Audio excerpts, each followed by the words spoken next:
The desert pinned me to the ground. Wind hammered the rover doors until the seals whined. Sand hissed along the hole like a long, steady saw.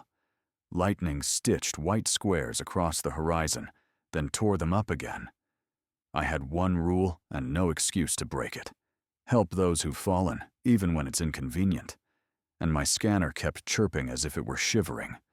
Unknown pulse, 3 kilometers east, cycling every 13 seconds. Cosmic. Not our grid, not storm noise. I killed the headlights and let LIDAR draw the world in green bones. The dunes crawled like slow animals. Out here, our networks were thin. Scattered solar beacons, a sky rail that only woke when wind behaved, and the old relay tower that faltered whenever rain smelled like metal. Rescue engineering wasn't glamorous. It was bolts, bruises, and apologizing to families when the timing went wrong. But the pulse kept calling in that patient, embarrassed way, and I kept answering like a man reading a vow out loud to himself. The crater found me before I found it. The left wheel dropped into a bite of earth, and my teeth clicked. I swore, eased out, cut the engine. Heat tore at my cheeks when I stepped into the rain. The storm smelled like copper and burnt wires. The pulse flared, closer now, gentler, as if it had seen me and lowered its voice. She lay just beyond the rover's shadow, composed, adult, eyes closed, a slim figure with a soft metallic sheen along her temples and collarbones, like moonlight had learned to live under skin. Her clothing wasn't earth, woven with that faint, iridescent drift their fibers carry, refusing to be wet in a way that made the water itself feel clumsy.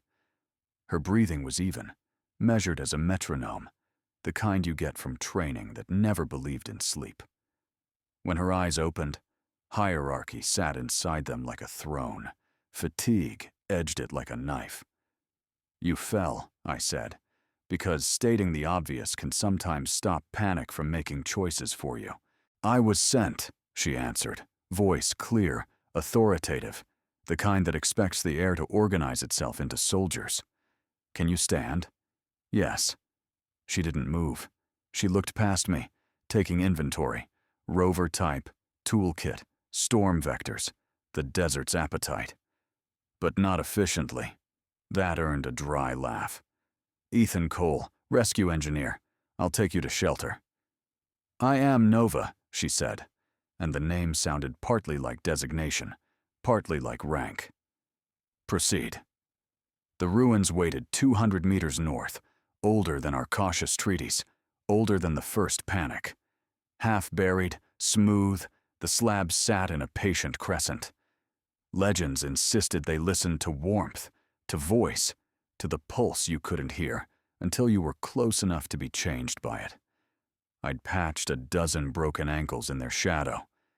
Tonight, I carried an alien woman beneath a sky that wouldn't stop flashing. Her weight surprised me. Not heavy, precise. Like lifting a tool calibrated to correct your assumptions. She watched my grip and balance, the way I braced her against the wind. No protest. No thanks. Just assessment, as if gratitude was a contract she hadn't signed. The entrance recognized nothing of me, and everything of her, at first. The slab veins brightened a cautious blue when I crossed the threshold with her in my arms. Warmth climbed my forearms like mild electricity, and then settled into a hum that wasn't mine. The chamber exhaled. Dust rose, hovered, drifted back as if gravity were thinking. The slabs woke a little. I laid her on a raised step that shaped itself. Not dramatically, just enough to say, "We see you. You will not fall." I gave water. She accepted like it was protocol, not kindness. Her pupils tightened as the first swallow went down. A muscle at her jaw ticked once, the smallest betrayal of relief. "Any injuries I should know?" "No damage," she said. "Only depletion." I can work with depletion. I tuned the emergency beacon to a narrowband, The fleet pretended not to use, but always heard. My voice went steady for the log. Unidentified visitor, adult, stable vitals. Requesting medical liaison, coordinates attached. The storm banged at the doorway. The slabs answered with a low hum, not defensive, more like a baritone thinking. Nova's eyes traced the seams in the stone, reading. She looked at my tools, at my hands. "You are not recording my face," she noted, not asking. "Storm ruins good footage," I lied, then corrected, "because ethics isn't what you do when watched. And I don't need your face to help you." Her mouth didn't smile, but her attention sharpened. "You operate on principle." "Most days," I said. "On worse days, coffee." "Coffee is a principle," she said absently, eyes on the slabs again, as if the stone spoke a dialect she almost respected. I set my bedroll near the entrance, not near her. The wind cried along the lintel. My rule pressed quiet against my ribs. Help those who've fallen, even when it's inconvenient, even when it's complicated, especially then. Ethan Cole. Her voice found me as I rolled to stare at the door. "The water." "Yes?" "You did not touch me beyond necessary support and stabilization." Blunt, observational, a lab note disguised as a sentence. "That's right," I said. "Even when lines blur, I don't cross them." She studied me for 3 measured breaths, like timing the decay of a signal. "Acceptable." The slabs flared. The hum leapt from baritone to choir. A line of light raced around the chamber, tracing seams I'd never seen. A central slab lifted its pulse. Warmth struck my palm, not hers. It felt like the first time your child's hand fits inside yours. Shock and inevitability in one beat. And then the light ran down into my skin and stayed. A sigil burned there. Not pain, conviction. Clean geometry interlocking like a decision that would not unmake. The slab's glow cooled, and the new lines on my palm cooled with it, settling into a faint, living warmth, as if an old door had praised me and gone quiet. Nova sat up too fast, braced on the step, gaze nailed to my hand. The fatigue in her face burned away under something sharper. "It accepted you." "I don't." My throat worked. "I didn't do anything." "That is the point," she said. "The living stone chooses when protocol and action align." I stared at my hand, at the quiet symbol pulsing like a second heartbeat. I should have whooped, maybe panicked. Instead, I felt small, like the room knew stories about me I hadn't told it yet. Her voice softened a fraction. "Keeper," she murmured. The title carried law. "Bridge." "I'm a rescue engineer," I said, "because titles are handrails. I fix things that fall." She considered the entrance, the storm, the beacon whispering skyward. She considered me. "You carried me," she said. "You left space. You selected principle without audience." A measured nod. "The slabs have memory." Night worked its long arithmetic. The veins hummed like a lullaby for machinery and stubborn men. I slept in slices, counting lightning between blinks, feeling heat at my palm answer the stone. Dawn arrived like an apology. The sky turned brushed steel. The storm bled out to the horizon. Nova looked rested, the way commanders rest. Done because necessary, not because granted. Her hair, dark, threaded with faint metallic light, caught the morning and refused to be ordinary. "You clear to travel?" I asked. "Yes." She stood, steady. "We will speak again." "Good," I said too quickly. She tilted her head, not quite amusement, not quite approval. "Ethan Cole." "Nova." "You didn't touch me," she repeated, reciting a datum that solved an equation. "No," I said. "Even when lines blur, I don't cross them." "Noted." A pause that felt like a door left ajar. "Respected." I set the beacon to long pulse and slow patience. checked her vitals once more, because habit tells the truth. She allowed it, a professional concession, not intimacy, and we walked to the light. The drive out was engine vibration and shared silence. The desert blinked back into its cruelty. I held the wheel at 10 and 2 like a school film and felt the sigil under my glove, warm against skin, a promise I hadn't agreed to and was already keeping. Halfway to the service road, I checked the mirror for a figure that wasn't there. The world looked the same and wasn't. The living stone had chosen me. And between Nova and me, a quiet, adult pull had appeared, present but leashed, careful as a hand hovering over a switch. I drove on, tired and very alive, unsure what door I'd opened, sure only of this. The first choice is always the one no one sees. The desert pretends to keep secrets. It doesn't. Sound moves in sheets. Gossip rides thermals. By the time I returned to the ruins with ration packs and a sand kit, the slabs had been busy. Nova stood in the threshold, calm as a ledger, while 5 women stepped carefully into mourning, composed, adult, the same metallic sheen threaded under their skin like quiet weather. They moved with discipline, but their hands shook with the small tremors of re-entry stress. The air smelled like rain and old circuitry. I slowed the rover and left it idling, because the slabs dislike engines that pretend to be thunder. I asked them to wait, Nova said. They did not. The archive is persuasive when safety is near. I offered water, salt tabs, blankets, practical kindness. No speeches. One of the women misjudged the step and pitched. I cupped her elbow, steadying without pulling her closer, letting her choose contact. Cameras clicked somewhere on the ridge, where scavengers like to park and sell storms back to people as entertainment. I didn't look. Help first. Chase rumors later.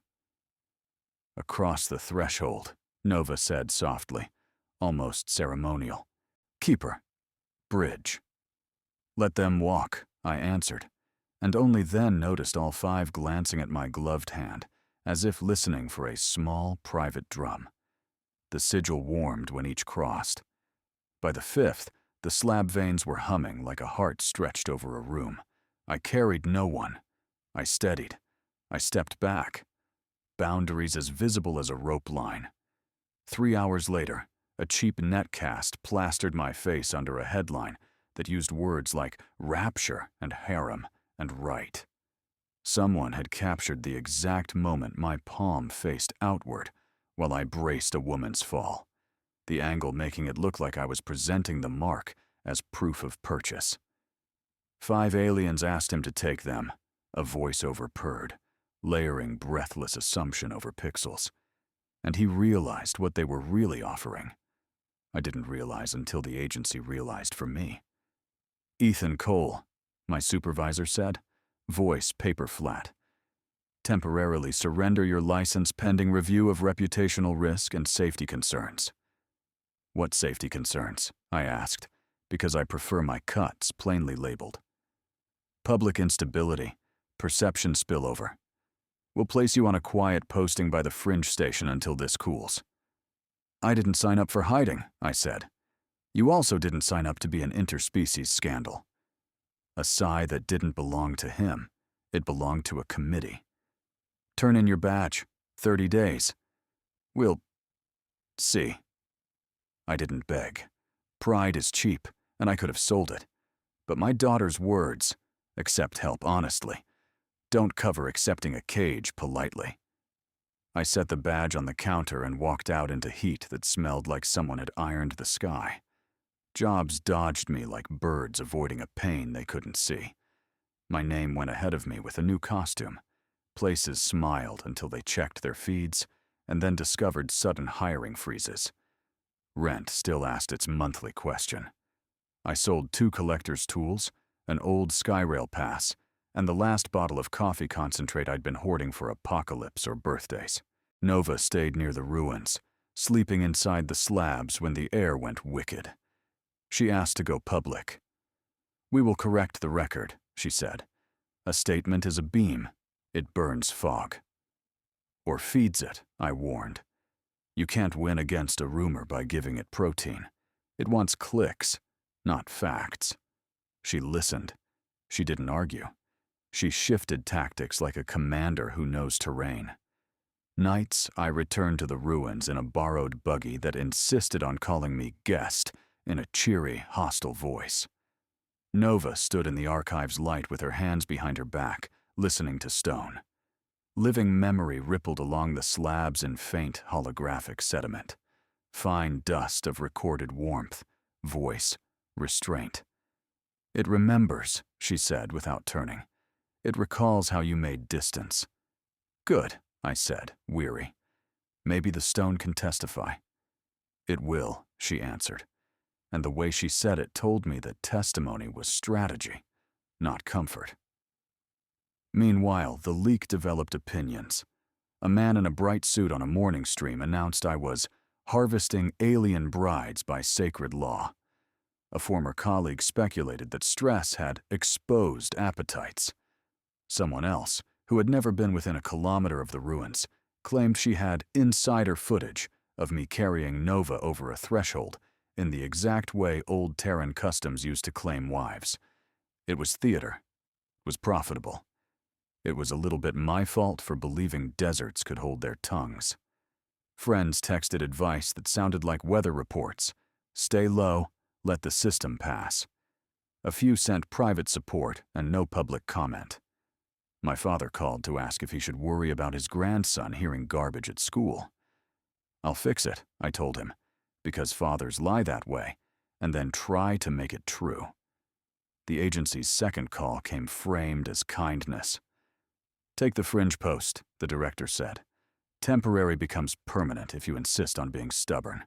We can't afford a reputational drag." "I can't afford a life where your reputation owns my principles," I said, and heard the door shut. I authored my resignation in 8 sentences and pressed send before doubt could start an appeal. That night, under a sky clean as cut glass, Nova stood with me at the entrance. The slab's veins brightened, listening. "The archive whisper is complete," she said. "It can marshal sequence, context, heat signatures, your pulse under stress. It can show the storm." "You want to bring people here," I guessed.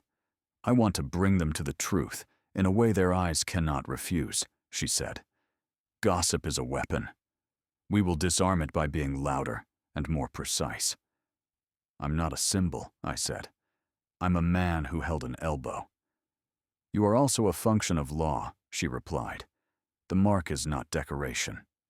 Keeper is a duty." Then, softer, almost a human music under a military score. "I will not feed you to a crowd. I will feed the crowd something else to bite." We set the call for 2 days later. A joint council. Civilians who loved the ruins for their tourism. Pilots who hated them for their unpredictable interference fields.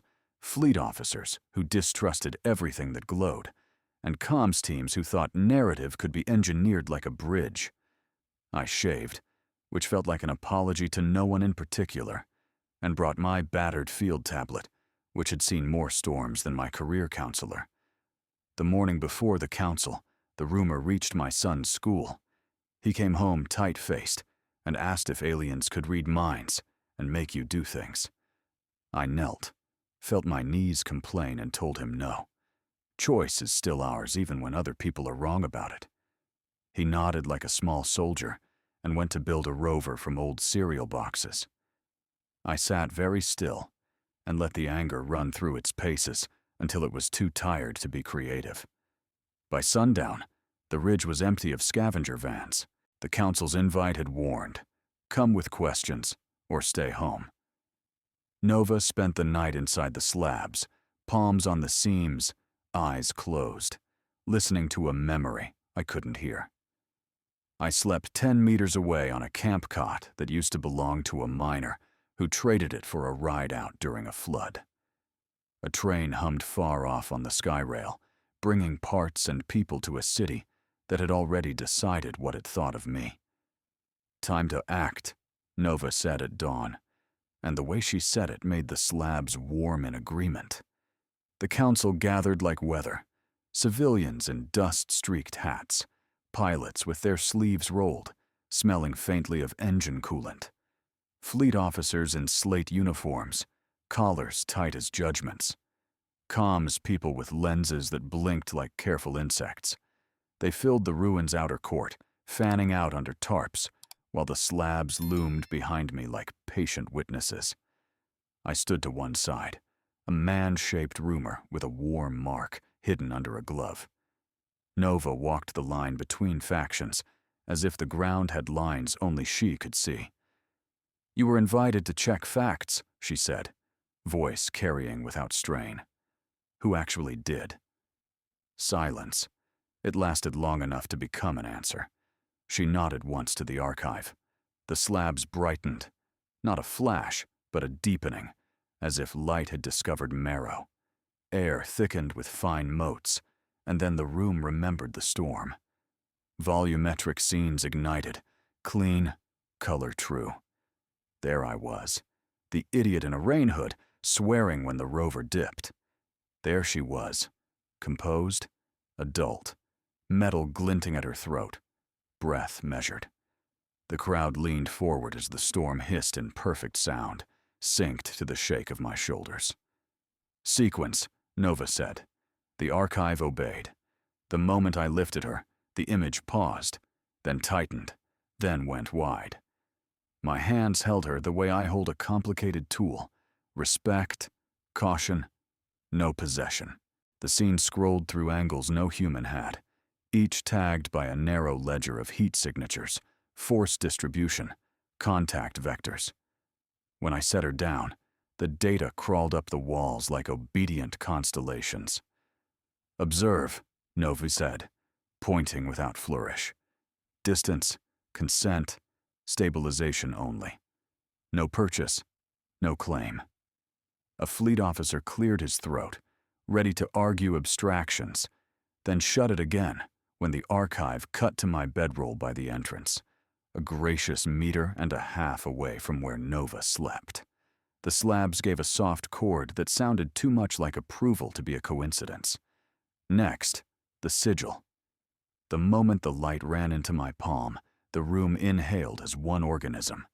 The mark bloomed on the projection, not brighter, just truer. I remembered the warmth, the sense of being endorsed by something older than law. It did not look like ownership. It looked like an assignment. Someone in comms whispered. Nova flicked 2 fingers. The scene fast-forwarded to the 5 women at dawn. Each crossing of the threshold showed as rings of gentle heat. No spikes, no clutch. In the recorded audio, you could hear my voice, ordinary as a wrench. "Let them walk." You could also hear the photographers on the ridge calling each other by name, placing their bets on what angles would sell. The archive underlined their positions with pale threads. My glove it left unremarked upon, except to note the heat transfer kept inside professional limits. "Grand Fleet Law," Nova said then, and the fleet officers straightened by habit. "The Protocol of Reason. Article 3, accusation without verification is a breach. Article 5, when such a breach harms function, remedy is not apology, but structural correction." She turned to the civilian table. "You spread a story that sold well and broke trust."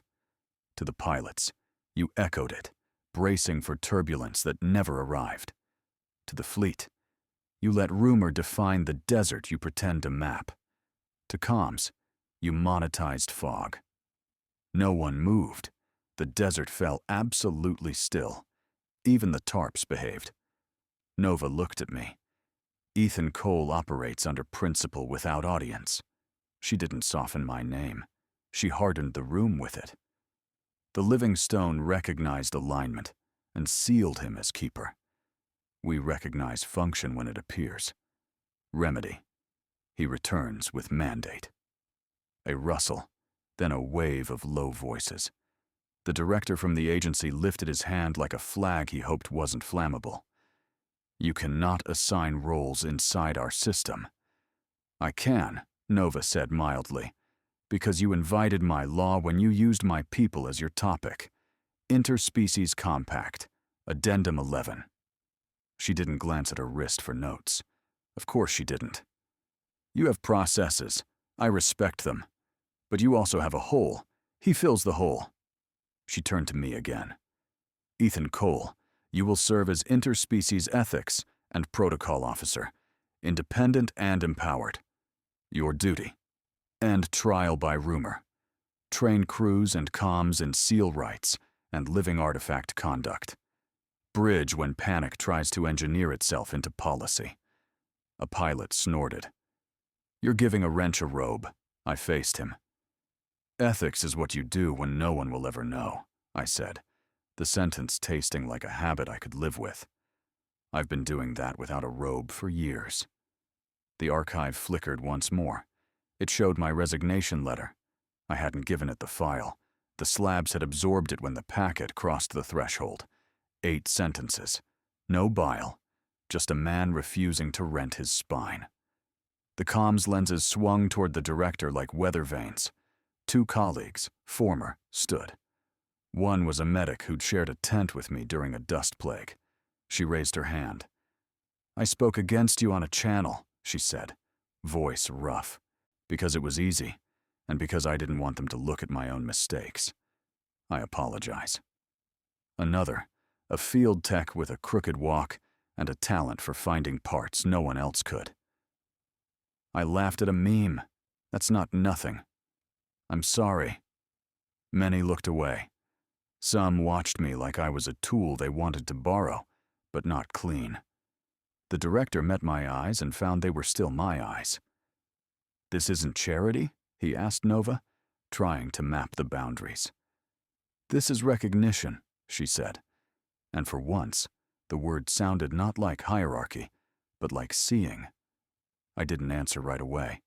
Pride, fear, the stubborn need not to be rescued all lifted their heads. I remembered my father asking about my son. I remembered rent. I remembered the precise warmth of the sigil, like a second pulse waiting for orders. And I remembered my daughter's line from years ago, when I'd tried to carry all the groceries and drop them anyway. Accept help honestly. I won't be the man saved out of pity, I said. You will be the man employed for demonstrated competence and marked authority, Nova replied. Only then did her voice lower, just a shade, a warmer frequency meant for me alone. Trust is a contract. We both sign. I looked at the room, at the archive, which had told the truth better than any speech, at the pilots, who would still distrust until practice softened them, at the comms people already trying to workshop a headline that would make them look like allies, at the fleet officers memorizing Addendum 11 the way soldiers memorize weather. Yes, I said. My voice came out steady. I accept. On terms that protect the people doing the quiet work. Terms recorded, the archive said in a voice I had never heard, and every neck stiffened. Nova allowed herself one breath that was almost relief. She raised her chin. Effective now. The director exhaled like a man who'd been told the surgery would happen with or without him. Fine. Office will be nominally attached to us. Budget line to be negotiated. I want reports. You will get results, Nova said. Reports are garnish. There was a ripple. Half laugh, half groan. A comms lead approached, contrite. We'll run corrections. You'll run training, I said. Corrections without change are theater. Then we'll do both, she said, surprising me. After, the crowd uncoiled. People drifted to touch the slabs with the careful irreverence humans bring to sacred things. A pilot asked quiet questions about SEAL etiquette. A civilian offered me a thermos of tea that tasted like grass, learning to be patient. The medic hugged me. I let her, because some distances deserve to be crossed. Nova stood close, but not close, the half-step of ritual keeper distance like a thread between us. The desert wind returned to its usual hiss. The tarps remembered they were fabric, not law. "Ethan," she said. "Just my name." "Nova." "This mandate will be attacked," she warned. "The system resists correction. My curator will notice. Contracts will appear that pretend to be mercy." "Then we'll read the fine print," I said, out loud. Her eyes held mine, disciplined gaze softened by something learned, not installed. The adult pull between us stayed leashed, but it breathed. "Accept help honestly," she quoted back to me, as if testing a phrase in a new tongue. "I'm trying," I said. "Good." She glanced at my gloved hand. The sigil pulsed once, warm through fabric, the archive's quiet heartbeat answering somewhere behind us. When the council finally thinned, I helped fold tarps, returned chairs, did the unglamorous chores that keep ceremonies from turning into litter. The medic laughed when I carried too many at once. The comms lead booked time for training. The director avoided my eyes, and then, at the last second, didn't. "I was wrong," he said, low. "Don't be wrong again," I answered. "Not cruel, just a tool's plain edge." Dusk folded over the court. We stood at the threshold where this began, a meter apart, exactly measured. "You are now what the seal named," Nova said. "And you?" I asked. "I am what I choose," she said, and for the first time the title in her voice loosened its grip. "We proceed." Day 1, and the hall smelled like coolant and cheap paper vows. I walked past the same doors where I'd turned in my badge. Now a temporary placard read, "Interspecies Ethics and Protocol, Cole." Someone had printed it on a home rig, the ink banded like a nervous heartbeat. Inside, a borrowed desk, a chair with one uneven leg, a rack of loaner headsets, and a view of the sky rail stuttering across the horizon. A ship shadowed the desert for a moment, planet class, reminding us that big things move whether we're ready or not. Nova stood with me, not behind, not ahead. Half step of ritual distance, measured like a seam. "You require authority that resists weather," she said. "I require a stapler," I said, and found one that bit like a tired dog. Authority can come second. We scheduled 3 weekly trainings. Mornings, field crews and pilots, people who put hands on problems. Afternoons, agency staff, policy, logistics, the ones who hide behind words and then have to touch them anyway. Evenings, comms teams and civic liaisons, the narrative engineers. I wrote a curriculum like a bridge you build while crossing. Principles, then protocols, then drills. "Ethics is what you do when no one will ever know," I started, facing the hall that had once measured my scandals by clicks per minute. Today, everyone will know. Tomorrow, no one will. Practice for tomorrow. I lifted my glove. The sigil answered, a brief flare under fabric, and the slabs in our training amphitheater. Yes, we moved a pair from the ruins, with permission and with ceremony. Gave a low, pleased chord. The room took a breath together. The commander from Fleet who'd called me a wrench sat at the back with arms crossed and eyes open. We ran the first drill with a living slab we called Slate. Slate would respond to warmth and voice and shut down if touched like a trophy. I showed the approach, announce presence, request consent, state purpose, leave distance. A pilot tried to shortcut by grinning at the stone like a salesman. Slate dimmed like a cloud crossing the sun. A rookie medic put her palm down gently, asked permission to test heat transfer, then waited through the awkward silence where impatience calls itself efficiency. Slate responded with a ripple and projected a neat readout of her baseline, as if flattered by her patience. "Rumor makes small fires," I said. "Protocol makes fire breaks." We filmed the drills and sent them to comms with no music, no edits, just competent hands doing quiet work. The clips underperformed compared to catastrophe, of course. But underperforming is how truth survives a market. Afternoons, I sat with policy teams who loved loopholes like pets. We wrote SEAL etiquette into incident templates. Who carries whom? No one unless medical necessity. How much contact is too much? Quantify it. We did, in seconds and square centimeters. What to do when a slab marks a human? Document. Respect. Do not monetize. We added a form for rumor collateral, not to punish, but to map the path a lie takes through a system. Patterns emerged. We treated them like weather maps. We built shutters. Evenings, I faced comms. Separate civilization signals from fear noise, I said, and made them speak those 5 words out loud until they tasted less clever and more like duty. We drafted a simple litmus.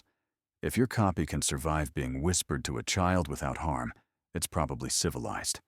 If it requires a drumbeat, it's probably fear. Nova drifted between sessions like an audit-made human.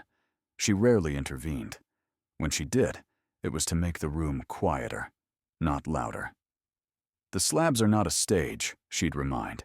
Or, do not confuse access with intimacy. Once, to a pilot who boasted he could charm living stone into anything, she said nothing at all, just looked at Slate until it withdrew from him, leaving him face to face with his reflection in dark glass. Between sessions, we ate in the canteen that still pretended the coffee was coffee. She ordered hot water. I doctored the brew until it admitted defeat. Our conversations were practical, precise. Underneath, the pull braided through like a low-frequency tone. Adult. Careful. I kept the distance. She kept it too. We let it breathe and not rule. Bills stopped biting as hard. The agency carved a budget line that didn't insult the work. The director learned to say my name without swallowing. My father stopped asking if I was all right and started sending my son videos of small robots learning to climb stairs. I went home less exhausted and more used up in the honest way, like a tool placed back in the drawer clean. Not everyone adjusted. A contractor sent me a private message offering sponsorship to present the Keeper experience at a donor event. He attached numbers with too many zeros and a dress code that sounded like a trap disguised as champagne.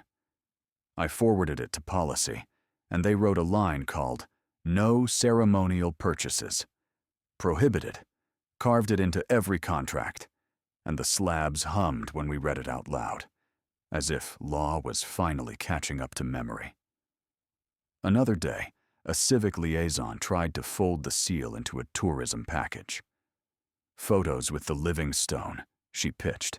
A kindness cue, a controlled touch. Slate turned its surface matte, and we turned the proposal into a case study. Subject: transactional warmth, outcome: failure. The third week, the fleet brought a training cruiser low over the desert. Its wake made the tarps flap like frightened birds. The hangar bay opened, and a delegation stepped out. Admiral, aides, a woman I recognized only from Nova's caution. Her curator, thin as a blade, eyes the gray of contracts. She didn't address me. She addressed Nova as if I were a tool stored behind her.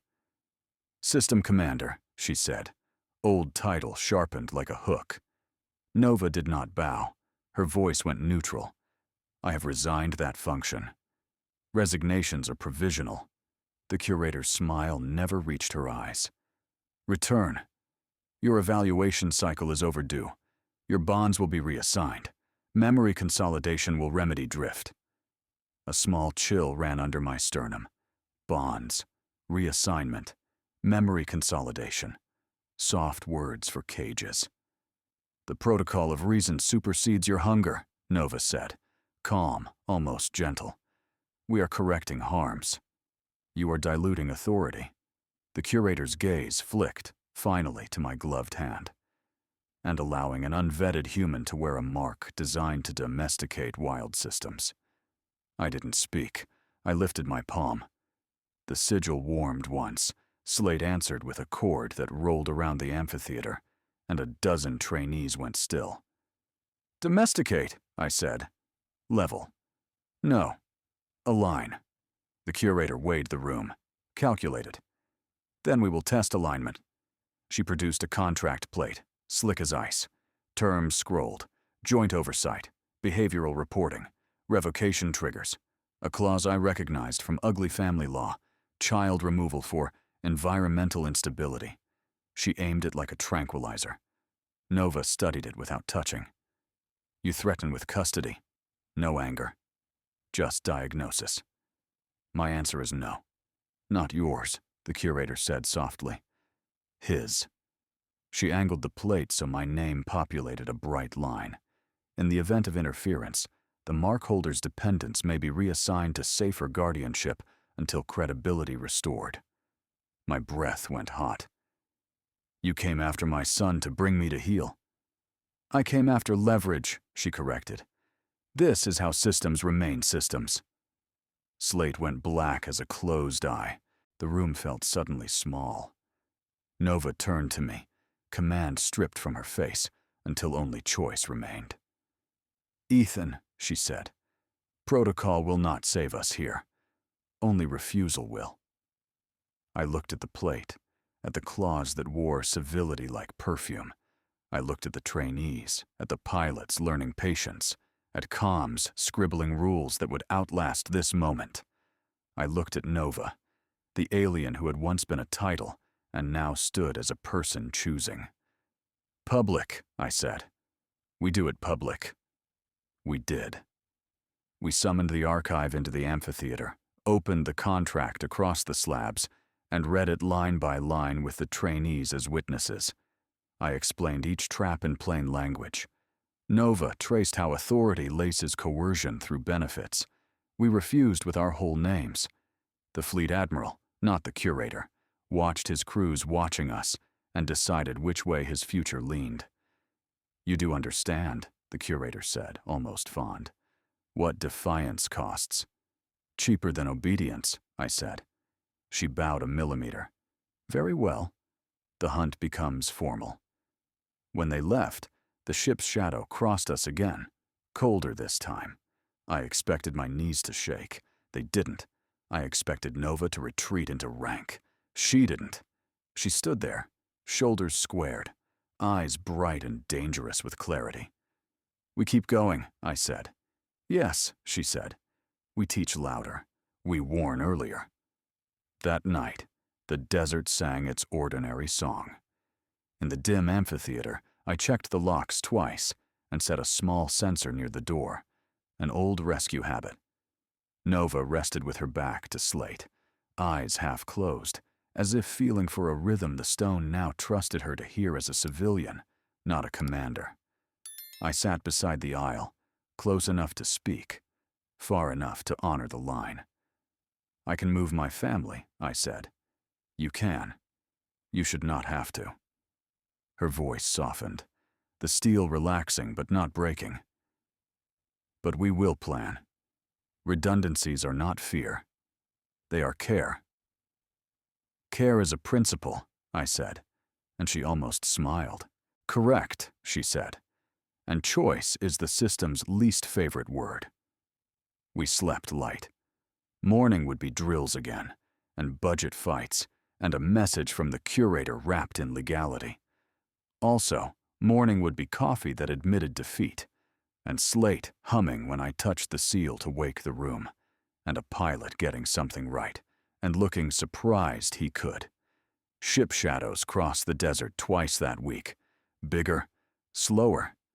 The universe reminding us it was watching, or maybe reminding itself that people, human and otherwise, could choose to save each other and call it policy. If reality trembled once because of a choice, then we could teach the tremor to become a habit.